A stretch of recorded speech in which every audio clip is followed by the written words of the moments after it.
ఈరోజు మనం చికెన్‌తో ఎంతో కమ్మనైన చికెన్ ఘీ రోస్ట్ చేసుకుందాం. హలో! హాయ్ అండి. Welcome back to ruby creations and vlogs.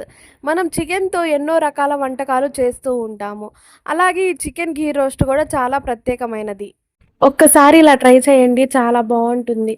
చికెన్‌ని ఫస్ట్‌గా నీట్‌గా వాష్ చేసి పెట్టుకోవాలి. అందులోనే ఉప్పు, పసుపు, 3 స్పూన్స్ పెరుగు వేసుకొని నీట్‌గా కలుపుకోవాలి బాగా కలిసేలాగా. బాగా కలిపి ఒక అరగంట పాటు మూత పెట్టుకొని పక్కన పెట్టేసుకోవాలి. స్టవ్ మీద కడాయి పెట్టుకొని అందులో నెయ్యి వేసుకొని బాగా కాగిన తర్వాత ఉల్లిపాయలు, పచ్చిమిరపకాయలు వేసుకోవాలి. అలాగే సాజీరా, అల్లం వెల్లుల్లి పేస్ట్ కూడా వేసేసుకోవాలి. ఇంకా అదంతా బాగా ఫ్రై చేసుకోవాలి. జీరా వేస్తే ఆ అరోమా మామూలుగా లేదు, ఇల్లంతా స్మెల్లే అన్నమాట. ఇంకా ఫ్రై అయిపోయింది. ఇంకా మనం కలిపి పెట్టుకున్న చికెన్ కూడా వేసేద్దాము. వేసి ఆ మసాలా అంతా పట్టేలాగా బాగా కలుపుకోవాలి. కోసం ధనియాలు, చెక్క, లవంగ, సాజీర, మరాఠీ మొగ్గ, సోంపు, జాజి పువ్వు, జాజికాయ, ఇలాచి, ఎండుమిర్చి ఇవన్నీ తీసుకొని మనం ఫ్రై చేసుకోవాలి.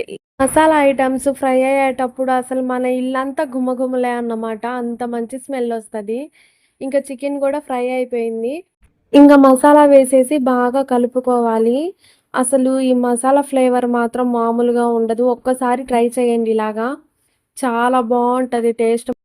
చికెన్ పీస్ గూడా బాగా జ్యూసీగా, సాఫ్ట్‌గా ఉంటది. చాలా బావుంటది. ఇంకా కొత్తిమీర వేసేసుకోవడమే. వీడియో నచ్చితే లైక్ చేయండి, షేర్ చేయండి, కామెంట్ చేయండి. అలాగే మన ఛానెల్‌ని సబ్స్క్రైబ్ చేసుకోవచ్చు గదా!